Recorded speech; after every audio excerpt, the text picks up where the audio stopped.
I guess we're beginning. Good morning. Thank you for joining us on this rainy day with thousands of other things out there to do. We're glad that you picked us. Just as a reminder, the League is a grassroots nonprofit organization grounded in nonpartisan policy. We neither support nor oppose candidates or political parties at any level of government. Let us be leaders in civility in the political arena. Our mission is to defend democracy and to empower voters. We continue our efforts to engage and educate voters on upcoming elections and public policy through programs like today's. Our programs actively try to include all party affiliations and differing points of view. While we aren't partisan, we are political. Life is political. I just added that on my own, sorry. Our League has been actively involved in federal, state, and local government public policy for more than 71 years, as evidenced by our long-standing position statements, which you are all welcome to go to the web and read. We would appreciate that. Our program this morning concerns an update on the current topics in Kansas public education. As the school year ends, it's a good time to receive updates on what's happening in Kansas public education, including legislation that has recently passed. Our guest speaker today is the lovely Melanie Haas. Good morning. Many of you know her. Member of the Kansas Board of Education who represents District 2, which includes school districts in Johnson and Wyandotte counties. She's been a member of the Kansas Board since January 2021 and was until recently the head of that board. 2 years as the chair. 2 years as the chair. If you have questions for our guests, there are cards on your seats. Please use them to write a question.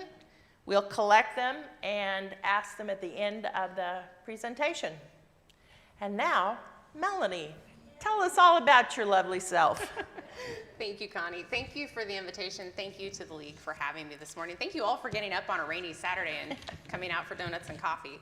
I will try to make this worth your while, but I want to make sure that I'm also talking about things that are of interest to you. So let me just kind of get a feel for the room. Any teachers? Retired teachers? Got a couple?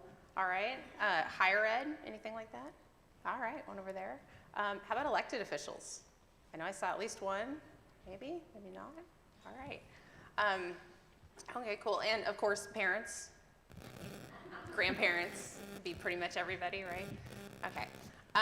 So I do represent District 2 on the State Board of Education. I'll give you a little bit of background about the board. And if I'm telling you things you already know, you guys can just wave me down because I have a very short period of time here today. 10 members on the State Board of Ed. We serve 4-year terms. And so every even year, 22, 24, is going to be an election year for the state board. And so all of the odd numbered seats will be up one time and then the even numbered seats the next time. So I was just elected again in November and I'll serve 4 years. Thank you. And of course, every time we have elections, then we also have a new election for the chair. And we serve on a variety of other committees and have many other obligations besides going to Topeka once a month to be in the boardroom for 2 days. And so we meet all year round, all 12 months, and people say, don't you get the summer off? It's like, no summer's off, no December off. So even though the legislature's not in session, we're always there. Topeka's a lot quieter when the legislature's not in session though. So the summer and the fall can be kind of nice. In the fall, of course, the legislature comes back for interim committees. And so, whatever they're doing across the state and the State House, we're kind of constantly keeping an eye on. And when those interim committees are meeting, we're keeping an eye on what's going on there too, because that's when some of the really meaty conversations about education actually happen. Right now, there is a task force that is continuing to meet, a legislative task force on school funding, I will get the words wrong. We'll just call it a legislative task force on school funding. And so we have, as the chair, I actually got to appoint people to that task force, and then we have a board member serving on the task force. So sometimes we even get a seat at the table, which is pretty unusual. So any questions about the state board makeup, I want to make sure that, so I do live right here in Johnson County. I live at 99th and Metcalf. My kids go to South. Actually, I just graduated one from South. We're throwing a party for her today.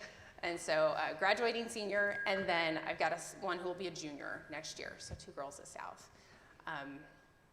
My background is technology. One of the reasons that I wanted to run for the state board is because I was watching the meetings online, which you can do readily on YouTube, and I quickly noticed that, let's just say the average age of a state board member was a little bit north of mine. And with kids in school, I felt like it was really important that we had someone speaking to things that are currently happening in our schools. So I wanted to be there as a parent. And I was also really, to be honest, I was frustrated that my kids had been given laptops and when they were in elementary school, iPads. And I felt like that was maybe not being managed as well as it could. I think there was a rush to put technology in the hands of kids and teachers, and maybe it hadn't been well thought through. And so as someone who builds software and I manage software teams, I really wanted to bring some of that expertise to the state board. So I ran during COVID, which was a weird time to run and join the board, couldn't knock on doors, but it was all the more important that we were really starting to focus on how are we teaching kids when they're not in the classroom. So a lot of students had gone remote, and I just really wanted to be a part of that. So it was great to be elected and have that opportunity. I want to tell you a little bit about some of the things that I've done on the state board, because I think that you can kind of divide this conversation into, there's what is the state board doing right now, but then there are what topics are important in education. And so, like, if I ask the room, what are you interested in education right now? Just anything, throw it out. Special ed funding. Special ed funding. Anything else? Vouchers. Okay. What's that? Curriculum. Yep. Anything else? Book banning. Yep. How about AI? Oh, yeah. Yeah. Phones in schools. Yeah. Yeah. How did I know? I love the emails that I get. I do. And so League of Women Voters, I want you to know that the emails that you send really do matter. I always tell people, whether you're emailing your local board or the state board, like, email the entire board, open copy all of them, put the commissioner or your superintendent or whoever on there too, because even if you don't get a response back, you know that those people have read the email and they're probably talking to each other about it in some capacity. And so you have made an impact even if you don't hear back from people. And so I get those emails all the time. Issues with AI. I'll start by we'll break up the difference between the state board and the local board. So I talked about how we're elected. We each represent 4 Senate districts, and our races are partisan. At the local board level, the races are not partisan. You usually have 7 members on a local board. The state board was created in the Kansas Constitution in the 1960s, late 60s. And we essentially, according to the Supreme Court, our functions are 4 specific things that came out of a lawsuit, which is that we accredit schools, we license teachers, we set graduation requirements, and we set state standards for curriculum. So to the person who threw out curriculum, we tell schools what they need to teach at a standards level. It is then up to the local board and the school district to decide how are we going to teach that. And so that's why the elected positions on your local board are so important, because they're the ones that are choosing those laptops, that curriculum.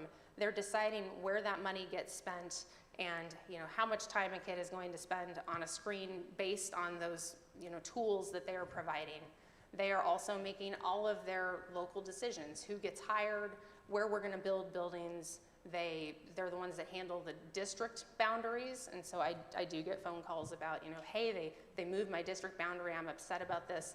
I am constantly pointing people back to that is a local board decision. And so in Kansas, you will hear, especially as board members, say a lot that we're a local control state, and that's what we're talking about. And so, I'll get a phone call from an upset parent, and we'll have a nice conversation, and they'll say, well, so who else, how do I solve this problem? And I'm like, well, you talk to the teacher, then you talk to the building administrator, and then if that doesn't work, go ahead and escalate your way up to the superintendent. And they're like, well, then can you fire the superintendent? I'm like, no, but you can. Because voting is how you get that done. So when you vote to elect that local board is the one that hires the superintendent. And that's where that stops. So they usually don't like that answer. I'm like, you can run for your local board, but that's how that works. So outside of those 4 things, really a lot of things do sit at the local level. So inside of those 4 things, I I had somebody reach out to me recently, school just ended, and they said, I really want to talk to you about graduation requirements because I'm having issues and my student doesn't want to take PE. And I'm like, well, it's funny you should say that because that is one of the things that we worked on in the last couple of years, was we actually updated graduation requirements for the first time in decades. And it took 1.5 years of the task force meeting and talking. We had a lot of Zoom meetings. We had dozens of people involved in that task force to talk about, are there requirements that we should take away? Are there requirements that we should add? And ultimately, after all of this work, we made just some minimal changes. Students in Kansas for a long time have been required at the state level. And again, here's your local board, right? Because you've got the state level requirements, but then the local board can add on. So you've got 22 required credits, but then your local board may say, well, you also have to take a foreign language because the state level, we don't require that. For a long time, the local boards had started to require financial literacy. We just included that in the new requirements. So we added a financial literacy component. We took away 0.5 credit of English language arts and replaced it with a communications credit. The idea being that we now live in a society where that communications piece is key. And I, as a parent of younger ones, I was certainly seeing an opportunity for them to be practicing, getting up and talking in front of people. I hear from, business owners all the time. We want our employees rather, they're working their way towards being employees. We want them to be able to make eye contact and have a conversation and help somebody. So that communications piece, I think, was key. So to the parent who said, I don't want my kid to have to take PE, we actually did we put out a survey to the whole state, and students said number one thing they didn't want to take was PE. I also heard a lot of students say, we really want agriculture to be required. I am still scratching my head a little bit on that one. I don't think that they meant they wanted all of the students in the state to be required to take an agriculture class. I think what they were saying was, I want to take more agriculture where I live, and so if you make this required, it's going to make it more accessible for me. I think that's a big piece of what that was. And then the number one thing that they wanted us to add, which sadly we were unable to find a path to, but I'm still working on it, is they wanted what I call life skills. A lot of them called it Adulting 101. They literally wrote that on the survey. I heard kids say they needed to learn how to cook, and they want to learn how to work on cars. And all of the things that you might think about, but also I want to learn how to do my taxes, and how am I going to rent my first apartment, and how am I going to pay for college? And the comments ran the gamut, but it was, we need these things. And what that tells me is, for whatever reason, they're either not getting it at home, or maybe they're not getting the breadth or the depth of it that they want at home, or maybe they just want a different perspective. It's really hard. You've been parents, especially with teenage girls. They don't ever want to listen to me. But I know that if I can get a teacher to tell them the same thing that I'm telling them, they're absolutely going to take it to heart. So sometimes it's important that those things can just happen at school. I'm going to check my notes here because I don't want to leave out anything. We updated graduation requirements. We did have a blue ribbon task force on screen time. So, devices in schools, not cool. I try to keep my kids off of devices at home. And so we convened, does that help? We convened at the state board level a task force made up of students, and parents and teachers and some administrators. And they met, again, over Zoom and talked about what is appropriate device usage in the classroom. They wrote a really nice report. They did some really good work. Ultimately, the state board decided we're not going to provide this as guidance. So we don't write a lot of laws at the state board. The only thing that we do that actually gets written into statute and policy would be graduation requirements, those things I outlined earlier, and teacher licensure changes. And so the most meaningful thing that we can do is we can provide guidance to school districts, and we can say, we are really strongly encouraging you to do this thing, but we recognize local control, so you can do whatever you want. And so the state board didn't want to make it guidance, but they did sign off on the report from that task force that essentially said phones, especially handheld phones, don't belong in classrooms. So we want to see those put away. And that came strong from the students on that group too. It was really interesting to listen to them have their conversations, and the students were like, it's a distraction. Even if Connie's sitting next to me in class and she's got her phone out, I'm distracted by Connie's phone. That's a big deal. Yeah, it is. And teachers get distracted too, and students are distracted by the teacher being on their phones. So that's an example of, we did the work, we tried to put together a really good report that we could hand to school districts and say, we did this work for you, so you don't have to go and do it yourselves, but we encourage you to now go to your board, have this conversation, and come up with a policy. And that was just last year. And so since that time, and actually as we were going through that process, I think the vast majority of districts in Kansas, there are 285 school districts in Kansas, and I think that most of them have now adopted some kind of cell phone policy. And most of them are asking students to put their phones away. I know that here in Shawnee Mission, no phones in elementary. At the high school level, you can have your physical phone on you, but a lot of teachers will have you put it in a pocket when you walk into the classroom. And so it's really uncommon to see them out. At the same time, I heard arguments from teachers who were like, yeah, but I'm teaching my high school students how to use their phone to do X, Y, Z. And so it's like, well, and I was in a computer science classroom where kids would get their phones out because it was the only way they could access AI. And so as they're taking the computer science class, they're trying to learn about AI, but they can't access it on their computers because it's blocked. Oh, wow. Yeah, so it would be, take out your phone, we're gonna look this up and do this exercise on AI. So, you know, we've gotta think about what is the purpose of school? Right? Why do we send our kids to school? It's so they can get ready for what's next. It's so they can be employable, have those employability skills, and figure out what they wanna do so that they don't go off to college and spend all that money and then, you know, not use it, right? Yeah. I mean, how many of you are worked in the field that you went to college for? Or I should say, how many of you didn't? How many of you went and got a degree? Yeah, there they are.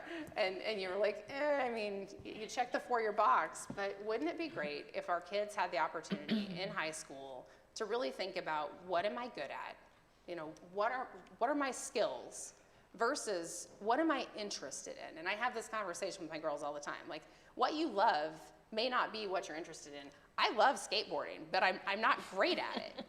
And so, you know, if there's a mismatch between I love this thing, but I'm not very good at it, it can take a lot of energy and effort to get really good at a thing that you're not good at. And it may just be that it's not the right match for you. So wouldn't it be great if school was the place where you could figure out, oh, I have these skills, these are my talents, and these are some of the things that I can match them with, so that I can then figure out what I really want to do after high school.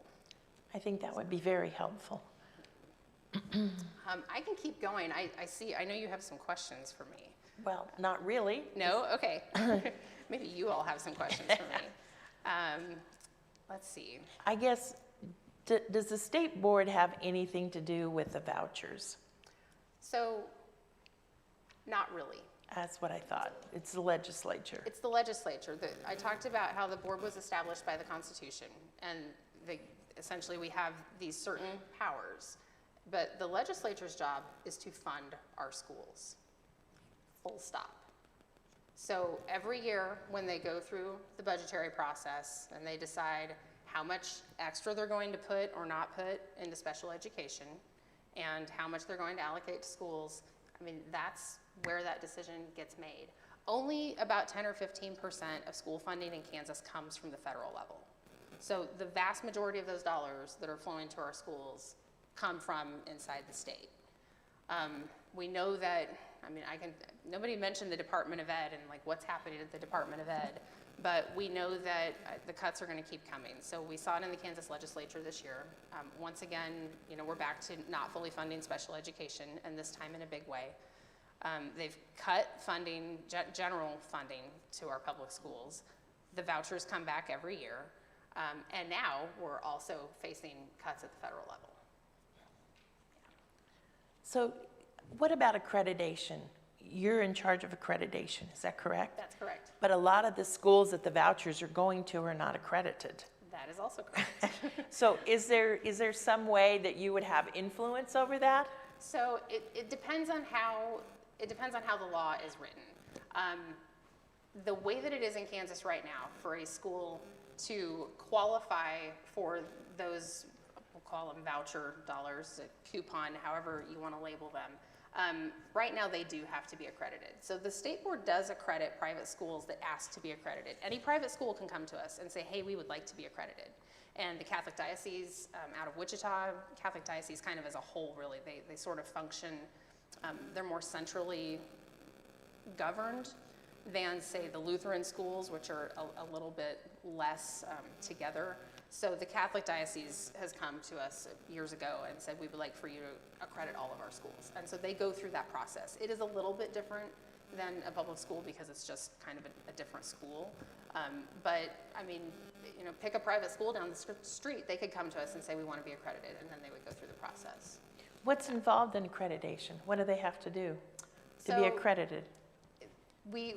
I'm smirking because we just changed our accreditation process, and we're rolling out a new, it's called KESA, K-E-S-A, is the Kansas Education, I'm gonna mess this up, you guys, Kansas Educational Systems Accreditation.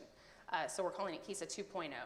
And I'm actually really excited about our new accreditation model because one of the things that districts, especially our public districts, are doing now is they're coming together in small groups and they're learning from each other. So they get together in a big room like this. They have a full day on site with other schools, and they get to have conversations about things that are working and not working in their schools and what do they want to work on.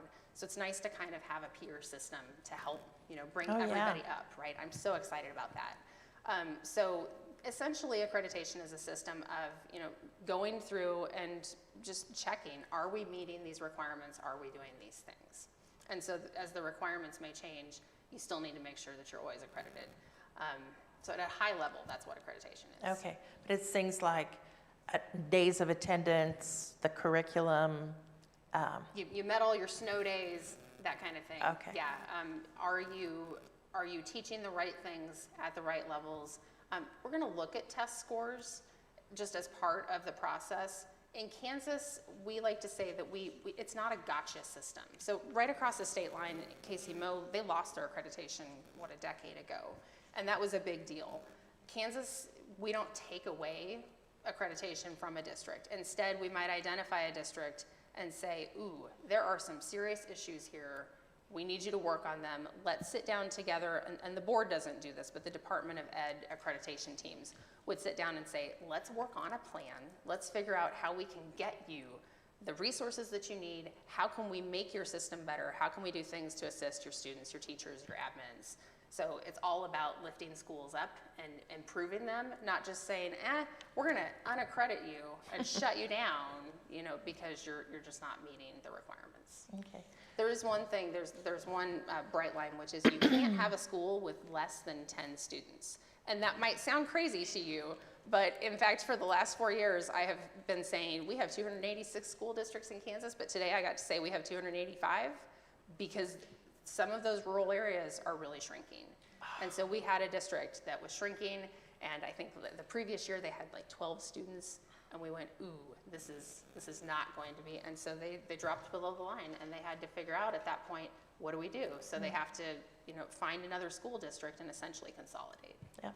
I went to one of those school districts in Nebraska. Yeah. Just vanished one day, and everybody had to move to another school. So do you communicate the things you decide as a state board member with local boards? Not specifically. I mean, I personally, I don't know how many of you come to, I do a town hall every month over in Mission. I'll kind of keep the names out of it, but holler at me if you want to come to the town hall. It's very much publicized. The senator in that area hosts a town hall, invites all of the representatives in that area, and so I show up there every month and I talk to constituents and folks from the area. But as far as communicating out to the local boards, the State Department of Ed and the Commissioner of Education are really responsible for making sure that districts are getting that information disseminated to them. Okay, so from like the survey that you did where people said they wanted more agriculture, that information would go to the state board and then they would, Not specifically. not specifically. Yeah, unfortunately, it's kind of like, I wish I got a report every week from the legislature when they're in session on what did they do in education this week in their committees. But if I want to know, I just have to watch and keep up. And so, you know, I might only meet for 2 days a month in Topeka, but I'm also, during the legislative session, online almost every day, watching the committee meetings, taking notes, and just trying to stay ahead of what's happening. So, yeah. Okay, so there are no formal lines of communication with the local boards from the state board? No. And in fact, we have a member on the board right now who is new and believes that the state boards somehow answer, the local boards somehow answer to the state board, and that we are in control of them, and that is absolutely not the case. It is written in statute that is not our function, and so see all my previous comments about local control. Okay. Do private schools have to take all students, or can they refuse special needs students? Oh, somebody knew the answer to this when they wrote it, right? I mean, the thing about school choice is that the schools get to choose. It's not the families choosing. And I wish that I could sit down with every family that's saying, well, things aren't going well for us, we want to choose. Because you don't get to choose the private school. This private school decides whether or not they're going to let your student in. And that's a huge problem when you're talking about sending tax dollars, our tax dollars, to a private, potentially parochial school. To me, that is a violation. They could choose for any reason. You've got special education needs. You may have, if you've got a student who's in a wheelchair or needs Right. an extra level of care, that private school is just going to say, no, we're not equipped for that. We can't handle that. We can't afford Right. that. Right, Yeah. right. So what are some of the specific issues with vouchers? Can you tell us? I mean, we just touched on a couple of them. The Right. choice is definitely a misnomer because it's not about choosing.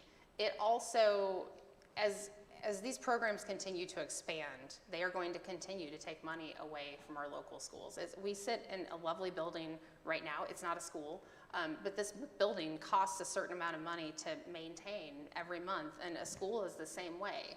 When you take 10 kids out of a school, they're taking money that is directly correlated to those students, roughly $6,000 a student. They're also taking that money away from the school, but the cost of maintaining the building is still there. If you take 1 or 2 students out of a classroom, you still have to pay that teacher. That teacher doesn't have any less work to do, but the money is going away. And so they're taking money from a system that is set up to serve all, and then those dollars are gone from the district. And so that's just one more way of chipping away at funding for our public schools. And they've said, if you go back, Milton Friedman, decades ago, the focus was, let's get to a place in this country where schools are, where families are self-funding education, starting at the very beginning. That's always been the goal, is how do we take public funding away from all of this and shift that burden back onto families. Yeah. That's an interesting concept.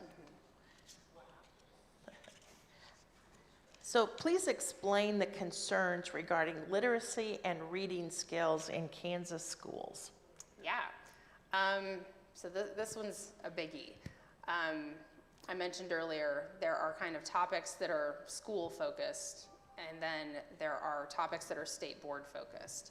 So this is one where I always say, what levers do we have to pull? Like, we can pick an issue that we want to focus on, but how do we decide that it fits in how is it in our bailiwick, right, as a state board? The way that we have addressed the literacy situation is, I think the big thing that the state board has done is we have changed teacher licensure. So I'll back up a little bit. We have a literacy challenge right now in this country. I'm sure you've read about it. There are lots of students that aren't reading at grade level. There are lots of students who are beginning to be more and more identified as dyslexic. So in 2022, and here's a place where the legislature and the state board kind of get together. There was a dyslexia task force that was formed to talk about why are there increasing numbers in the dyslexia category and what can we do about that. At the same time, as a board and as school districts, we're looking at student test scores and just student data and saying it is clear that we're seeing a slide in reading and we're not sure why. So if you go back a couple of decades, this conversation started. And anybody listen to the podcast Sold a Story? Okay, yes, it's called Sold a Story. And there's an interesting conversation, a political conversation, around how we teach reading. And so a few decades ago, essentially a woman came up with some curriculum that she felt like worked really well, and she did a great job of marketing it. She got it out to all the districts. There were school districts across the country adopting this curriculum that we now know was not a science-based curriculum, and it was not a good way to teach students how to read. I think most of us probably are familiar with phonics, and you know, I'm looking, there are a bunch of signs in the back of the room, so I can see these big words, big bold words on signs, and with students you would point to a word, you would teach them the letter sounds, and you sound it out kind of at a high level. What this woman's curriculum did is she actually was selling books that had text and pictures, and if a student didn't know, as they were reading with an instructor, when they came to a word they didn't know, they would use the process called 3Qing. And essentially the instructor would say, well, if you don't know this word, what do you think the word could be? They didn't sound it out. They looked at the picture. And so the instructor would point to the picture and say, well, what makes sense here? This is not learning how to read. This is learning how to guess your way through a story. And so that's where that breakdown kind of began. And so Sold a Story is all about that curriculum, how it was marketed, how it became mainstream, and then essentially how the education community had to figure out, oh, this is not working, we have a problem here, what are we going to do to fix it? And so in Kansas, our process for fixing it, and I say in Kansas, but I mean many states are probably doing something similar, is at the state level, when you have someone who decides, I want to be a teacher, I've just graduated from high school, I want to go be an elementary teacher, they're going to go and get a degree in education. And so we are asking that our state universities that are teaching those pre-service teachers, that they are teaching concepts that are science of reading based. And then what the state board has done is we've said, for teachers to be able to renew their licenses, they're going to need to get training in science of reading. So if you are part of a large cohort of teachers that came into teaching during a certain time, you're going to need to go back and make sure that you have gone through an additional training on the science of reading. We offer many.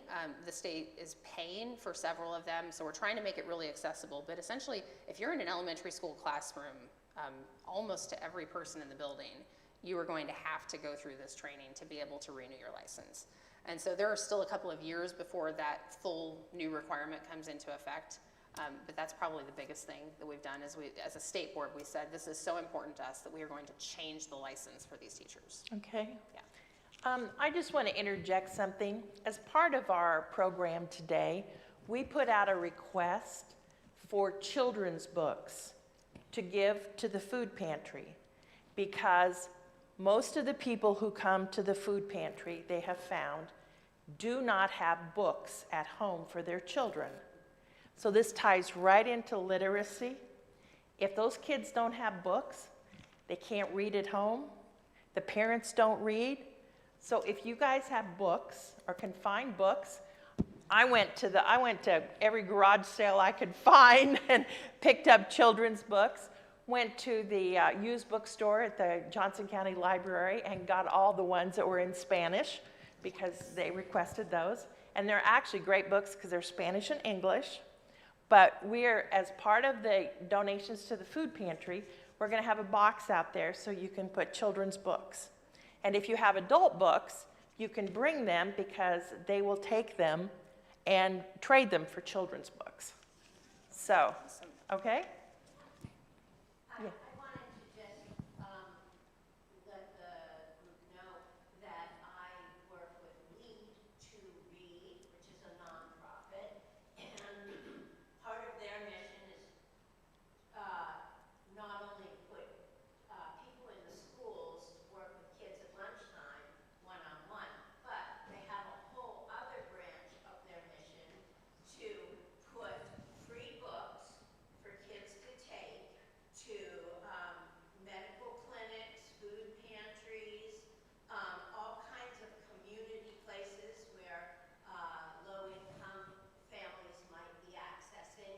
And they'll just have a whole basket of brand new books with a sign saying, pick up a book. Oh, that's great. And I personally donate about 200 books a year to that mission, but they use their funds from their nonprofit to buy books that go into those baskets. So if this particular food pantry is not connected to Lead to Read, then they need to get connected to get that basket of books kept at the pantry constantly filled with books. Thank you. I will let them know. One point we might want to make in connection with what you're talking about, sending books home with the kids, there are 225,000 people in the metro area who are adults who cannot read. Yes. And many of them have children.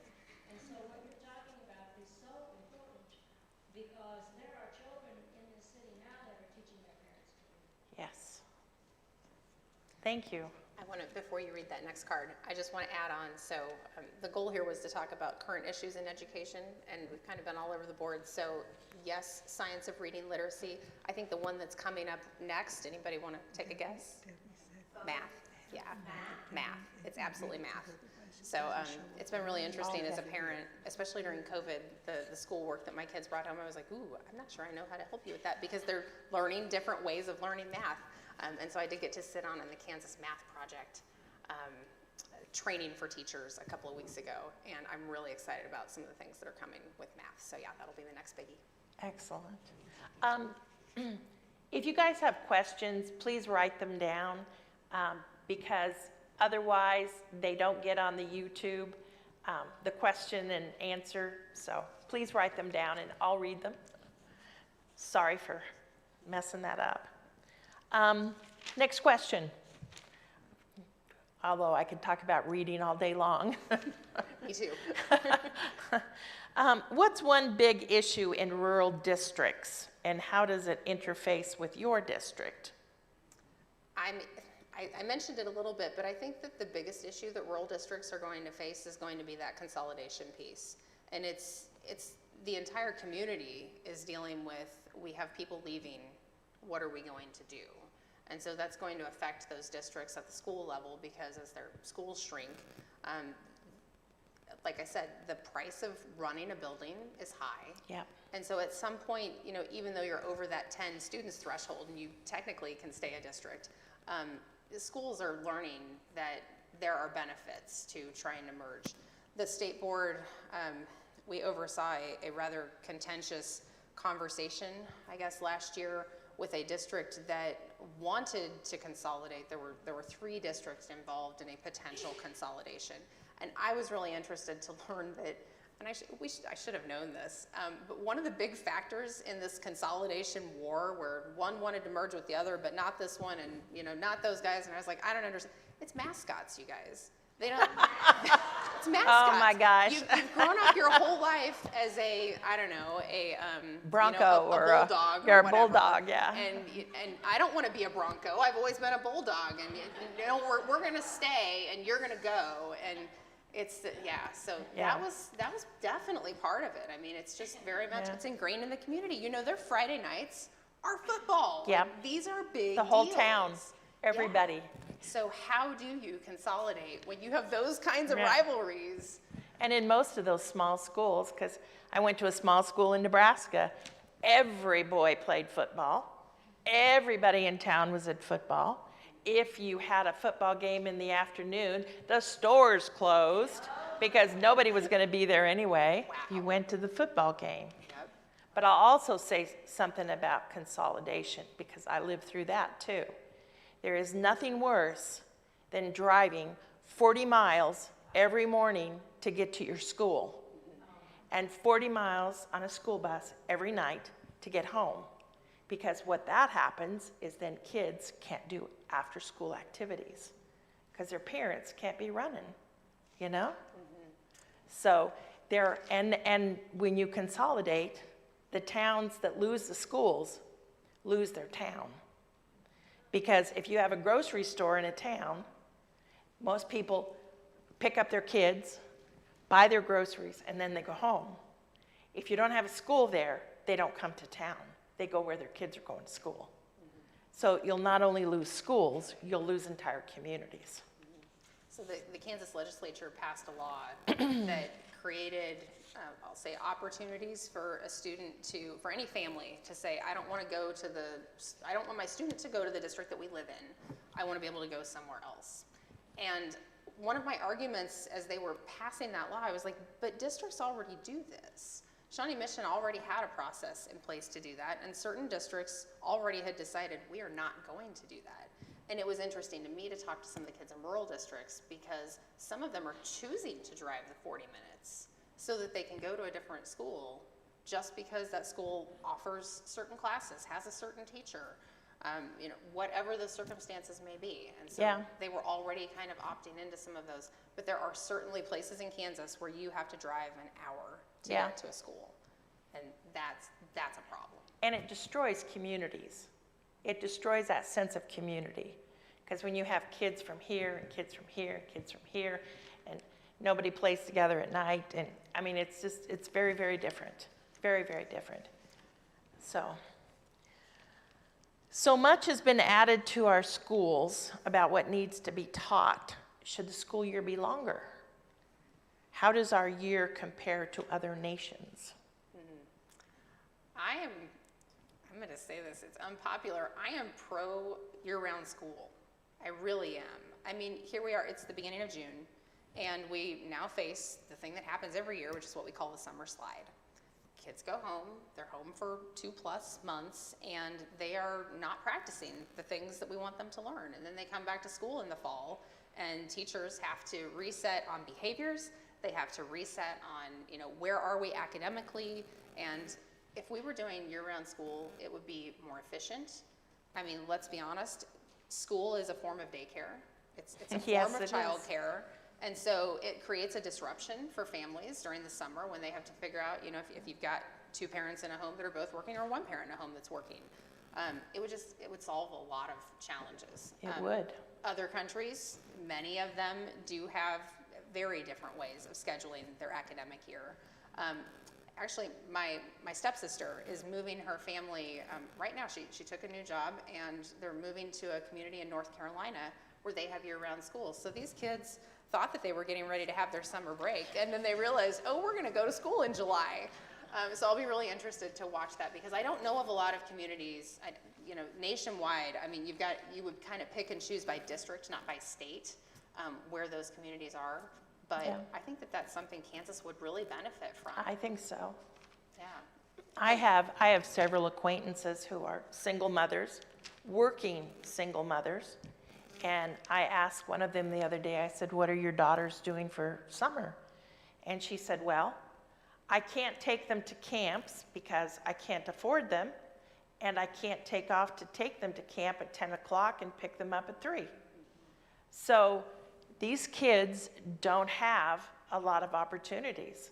You've got a lot of lower income working people who struggle with this. So I think I'm with you. And Let's go for year-round school. I'm going to sneak in my hit on technology here because those kids, then if they're home alone during the summer, kind They're of on their passing that time, screens. they're on their screens. Yep. And they're probably most likely, you know, not doing truly educational Yeah. things. Yeah, it's a missed opportunity. It says, given that many families have parents that may work multiple jobs and not have the ability to teach or emulate adulting for their kids, does it not make sense for school districts to teach those classes to help the next generation do better than their parents? It does. So the good news is that the classes are still being taught. The little argument that we had at the board the day that we passed those new graduation requirements was I had really strongly advocated for creating this credit for a life skills class. And the skirmish we got into was, well, we don't have standards for life skills. And so the department said, we will create standards for life skills. So, but while that is happening, those classes are still happening in schools. What we knew as home ec is now called FACS. It's Family and Consumer Sciences. And so I was at Piper High School a couple of weeks ago, and they have this beautiful classroom set up that's full of sewing machines. Shawnee Mission, Piper, well, every district I can think of actually has some kind of culinary program. So if kids really want to learn how to cook, they have that opportunity. Although I'll tell you, like that survey, one of the kids literally said, I'm not quite sure how to safely make mac and cheese. So, you know, there's still going to be that disconnect there. Do I go full blown and take a culinary arts class just to learn how to do these basics? Financial literacy is now part of that. So a big piece of what they were asking for, how do I manage my finances? How do I pay for college? That's now required in all districts. And so hopefully they're going to benefit from that. So I would say those classes are still there, but students have to enroll in them, and students and parents need to make it known that, you know, these are classes that we want to see continue. Because at the same time, I have started to hear from some districts that, you know, when there's less funding, you have to make cuts. And so you're going to look at the classes that are getting the lowest level of engagement from students and say, well, do we get rid of these? And that's what I'm really worried about, is seeing some of those classes. I mean, even something like fashion design, which would be an opportunity to learn a little bit about sewing, but also exercise, you know, that creative muscle and really problem solve. There are lots of skills that come in a class like that. And when those classes start to disappear, I think that's, you know, that's problematic. That's There's sad. opportunities there. Yeah. The Kansas Constitution calls for the appointment of Supreme Court judges versus electing judges. This is on the ballot for this year. If this passes, how might this affect vouchers being upheld in the Kansas Supreme Court? Well, obviously, we don't want this to pass, right? I mean, in education, I want qualified people making decisions. Judges need to be qualified people making those decisions. And the system that we have now really supports, on the judges' side, that the system really supports rewarding tenure, rewarding experience, and ensuring that those seats are filled by qualified people. Exactly. So my answer to you would be, I'd like to think that it's not going to pass. I would also offer the preview, if we're talking about concerns in education. This is just another way. It's not a test necessarily, but there are people who want to get rid of the State Board of Education. And of course, because it's in the Constitution, the only way to do that is to do exactly what they're doing with the judges and put it on the ballot. And so, you know, this will be an important election, because I think Kansans are going to do what Kansans have done previously, which is uphold the current status. And so I hope that the same will be I hope that that will be the same when they also come around and try to do this to the state board. So that's the parallel that I see there, is that this is just a thing that the legislature is going to keep doing, and it's up to us to show up and vote and turn out our friends. Yeah. So I have one more question. Oh, I have two questions. And then I have one. Okay. Okay. It says, with the shorter attention spans, students disconnect from school. How is Kansas offering better support and supplying teachers? Ooh. Kind of a local control question, because teachers in a district, administrators in a district are going to give you different answers. Certainly putting the phones away is part of that attention span problem. You know, I'm going to kind of circle back to reading a little bit. One of the things that I've seen more of lately, and again, having high school students, is students aren't reading the whole book. They're reading parts of a book. As long as we're kind of breaking things down and making them these little sound bites, kind of like TikTok does with entertainment, I mean, you're getting the same thing. So I hope that teachers are recognizing that the way to engage students is to keep them fully engaged and immersed in an activity and in a lesson. But I couldn't speak specifically to what schools are doing, aside from trying to keep those phones put away and really tamping down even just the laptop and the iPad usage. I really advocated strongly for iPads shouldn't even be part of curriculum in elementary school. I would like to see them gone from elementary, maybe used in 5th and 6th grade, like in a check them out from the teacher as needed kind of way, but I think that those screens are a huge disruption, and they're really driving the attention problem. And then of course, middle and high school, that's gonna be, you know, 90% social media. What am I doing on my phone? What am I doing in the classroom that actually has nothing to do with being in the classroom? And the best way to do that is to get rid of the phone. Yeah, and my analogy here, I've had people write and say to me, it is my God-given constitutional right to be able to reach my student at any time, my child at any time on their phone that they should have on them. And I'm like, no, actually, it's not. And if I don't think cell phones were around when the Constitution was written. Maybe I missed out on something. I went to high school in the 1990s. If I had walked into school with a Walkman and headphones, My administrator would have been like, no. Right. You're not going to bring a game console in and put it on your desk. So that's my take on phones. I will not back down on this. It says, what requirements are there and what would you like to see for arts and music education? So the requirements are certainly, they're part of graduation requirements. There is 1 full credit of fine arts that is allocated in those 22 credits to graduate. A lot of school districts, again, impose their own requirements. So at the state level, we require these 22 credits. At the local level, some of them require as many as 28. And so often, those kind of start to get into fine arts. So I would say the credit is there. When we had the conversation about graduation requirements, the fine arts people turned out in droves at the state board. It was so much fun, and it continues to this day, because they kind of heard this message, oh, people are thinking about, what do we cut? And I think it's easy for some certain people to say, well, we don't need to teach music. Well, actually, we really do need to teach music, and we really do need to be teaching all of these different artistic opportunities. And so I don't see the state board taking any of those away anytime soon as far as requirements. I think funding is going to continue to be the biggest challenge. And so what you will see, especially in a district that's not a large one like a Shawnee Mission or Blue Valley, is if you have multiple teachers, those districts may be faced with, do we cut the number of teachers that we have? Do we reduce the classes that we're offering or try to consolidate what those classes look like? And the best way to defend against that is show up to your local board meetings, have conversations with your local board members, and let them know what's important to you. And I think student voice is a huge part of this. And that's another thing that I haven't really gotten to talk about today, but we make all of these decisions for kids all the time. Here we are, I count myself even at the state board as one of the old people in the room, right? Like, it's been a long time since I was in high school. We need to be listening to the students that are in high school, to the kids that have just graduated and are coming back and visiting and saying, hey, these are the things that did me well, and these are the things that I really wish that schools were doing for the next generation. So anything we can do to bring that student voice in, I think, is really important.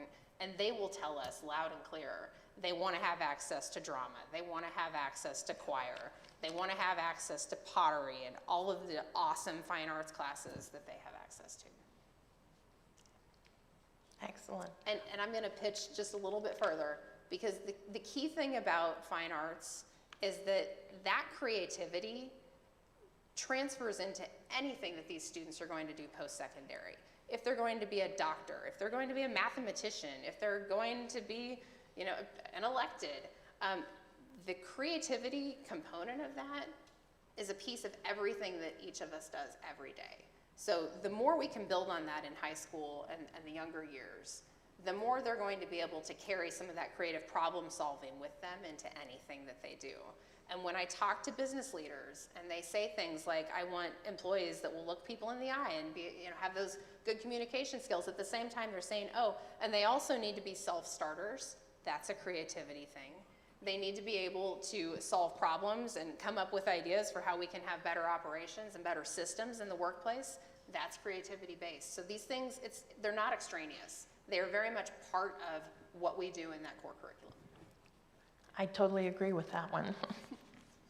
So if anyone else has any questions, write them down. We'll be happy to take them. I think we're almost at the end of our time. But I do have one question to leave us with. What is one thing that we all can do this week to help education in Kansas? I mean, it is June. Thank a teacher. Thank a teacher. Oh, that's good. Truly, because really, I mean, they're kind of like, I think most of our districts around here are done at this point. One of the biggest threats we have to public education in Kansas right now especially is teacher attrition. And there are far too many people that are coming out of college, starting a teaching career, and inside of a couple of years, they're like, ooh, this is not for me. And the reason they're deciding it's not for me, sometimes, there's a kid component, there's a distracted cell phones component, anger, but the anger that we see really comes from the parents. Teachers are getting into classrooms and they are having some serious issues with people who are telling them all the time, we don't want you here, is the message that they're getting. And teachers really need to hear that they are valued, that we appreciate the work that they're doing and the work that they're trying to do, that we want to support them as they grow in their career. And they don't have to be an early teacher. I mean, this can be happening at any time in a career, depending on your district, depending on the temperature and the climate at your local board, depending on the things that people are coming and yelling about and saying, teach this or don't teach that or don't teach it that way. Teachers don't want to be told what to do. They want to be left alone to teach. And so we need to recognize them as the professionals that they are and truly just give them the autonomy. As parents, we need to ask them questions. I try really hard when I'm sitting down to talk about my own kids to ask questions of the teachers. I try to represent my kid, but I really, I want to hear from them because they are the experts. So we need to respect and really appreciate the work that they do because it is incredibly hard work. And they chose what is, frankly, a really challenging path. Yeah, and low paid. Low pay, and they are consistently having to go back and get all of the required trainings that I just talked about, right? If I want to keep my license up, here's one more thing I've got to do. Yeah. So, yeah, say thanks and maybe take them a coffee or something. Yeah. So everybody, your challenge for this next, let's give you a month. Find a teacher, say thank Just say you. thank you. Take them out to lunch, buy them a coffee. Yeah. Love it. Say Melanie sent you. You bet. You bet. So, I guess, thank you, Melanie, for being here. Thank you for answering all of our questions. Thank you all. Thank you.